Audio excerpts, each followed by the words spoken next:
Friends, आप सभी का फिर से स्वागत है आपके अपने चैनल के एक और एजुकेशनल वीडियो में। जिस भी साथी ने चैनल को सब्सक्राइब नहीं किया है पहले सब्सक्राइब कर ले, साथ में बेल बटन दबा ले। तो दोस्तों, पिछले वीडियो में हमने बात की थी मनोविज्ञान के बारे में और हमने जाना था कि मनोविज्ञान व्यवहार का विज्ञान है। तो इस वीडियो में हम बात करेंगे शिक्षा मनोविज्ञान के बारे में।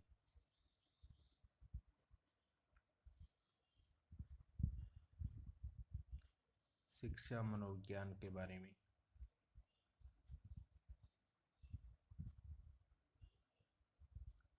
तो हम मनोविज्ञान के बारे में बात कर चुके हैं। हमें पता है कि मनोविज्ञान व्यवहार का विज्ञान है। अब हम शिक्षा के बारे में बात कर लेते हैं।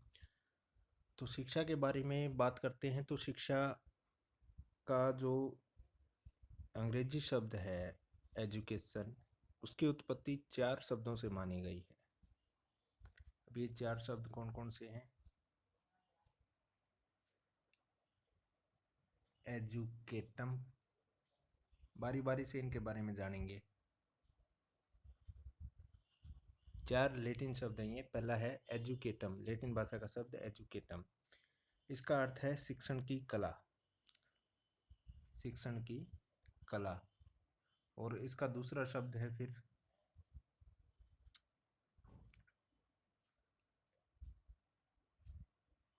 एजुकेयर।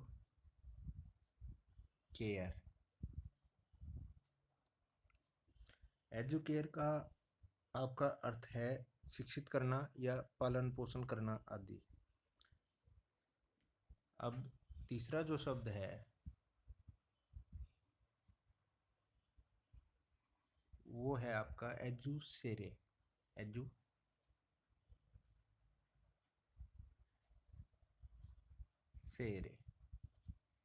इसका अर्थ है नेतृत्व प्रदान करना, टू लीड आउट। ये हुए 3 शब्द। एक अन्य शब्द है जिससे एजुकेशन बना है, वो शब्द है आपका ई डुको। एक अन्य जो चौथा शब्द हुआ ई डुक्को का मतलब हुआ, ई मतलब आंतरिक, डुक्को का मतलब है आपका विकास, तो आंतरिक शक्तियों का विकास।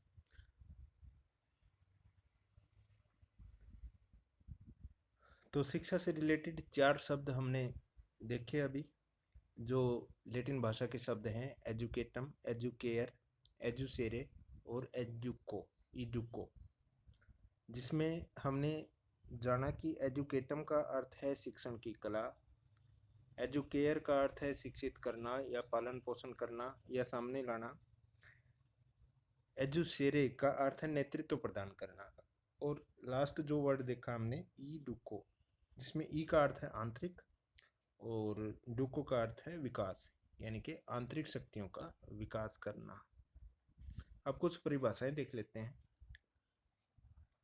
तो पहले है हमारी जॉन डीवी की परिभाषा।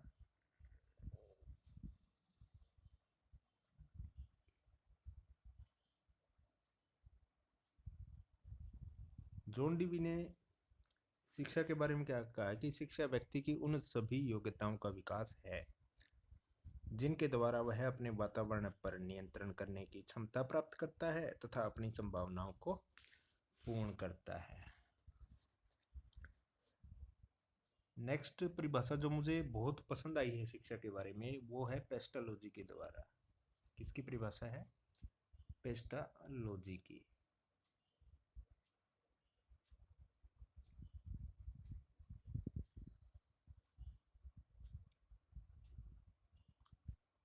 पेस्टालॉजी ने इसके बारे में क्या कहा है कि शिक्षा मनुष्य की जन्मजात शक्तियों का स्वाभाविक, संतुलित एवं प्रगतिशील विकास है।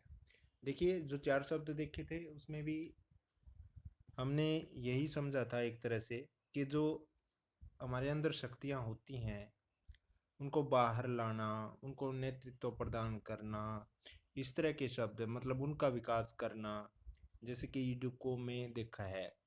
तो पेस्टालॉजी की जो परिभाषा है इसके अनुसार मनुष्य की जो जन्मजात शक्तियां हैं, हमारे अंदर जो शक्तियां हैं, उनका स्वाभाविक यानी कि नेचुरल ढंग से संतुलित यानी कि बैलेंस्ड रूप में व प्रगतिशील यानी कि निरंतर विकास करना शिक्षा है।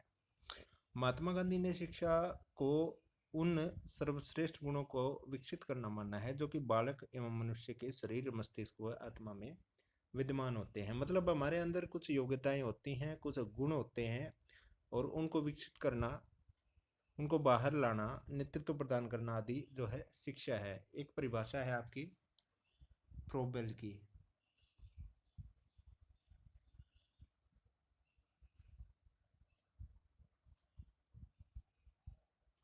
फ्रोबेल क्या कहते हैं कि शिक्षा वह प्रक्रिया है जिसकी सहायता से बालक अपने आंतरिक गुणों की अभिव्यक्ति करता है। तो ये कुछ शिक्षा की परिभाषाएं हुई, और एक काल्पनिक की परिभाषा भी आप देख लीजिए, कई बार एग्जाम में आ जाती हैं कि ये परिभाषा किसकी है। तो काल्पनिक की जो परिभाषा है हम देखते हैं, इन्होंने क्या कहा है कि शिक्षा मानव व्यवहार की शक्तियों और निहित योग्यताओं का विकास है। जो मानव व्यवहार में शक्तियां हैं और उसके अंदर जो योग्यताएं हैं उनका विकास है, शिक्षा है। तो ये देखिए, हमने शिक्षा के बारे में जाना। पिछले वीडियो में हमने मनोविज्ञान के बारे में जाना था कि मानव व्यवहार का विज्ञान है।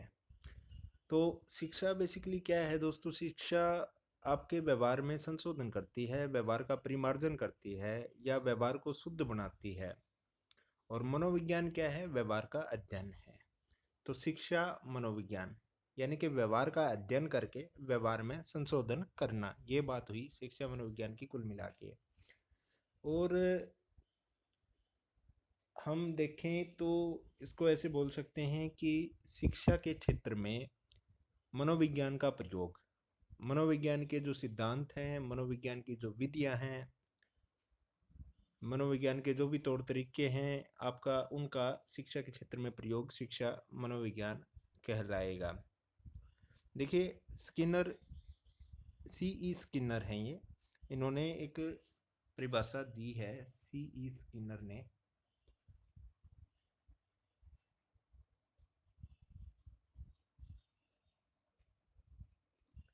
इन्होंने क्या कहा है कि शिक्षा मनोविज्ञान उन अनुसंधानों को शैक्षिक परिस्थितियों में प्रयोग करता है जो शैक्षिक परिस्थितियों में मानव व प्राणियों से संबंधित हैं।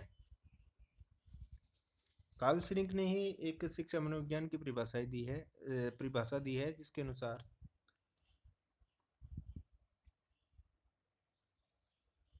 कार्ल श्रिंक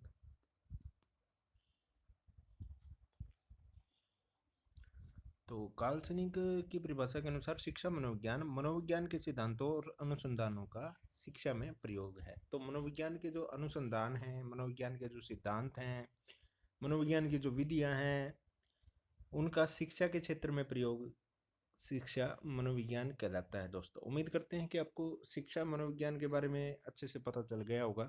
अगर ये वीडियो पसंद आया है तो प्लीज़ इस वीडियो को ज़्यादा से ज़्यादा लाइक और शेयर कर देना, और चैनल को सब्सक्राइब करके रखना। नेक्स्ट वीडियो में मिलते हैं आपसे। धन्यवाद।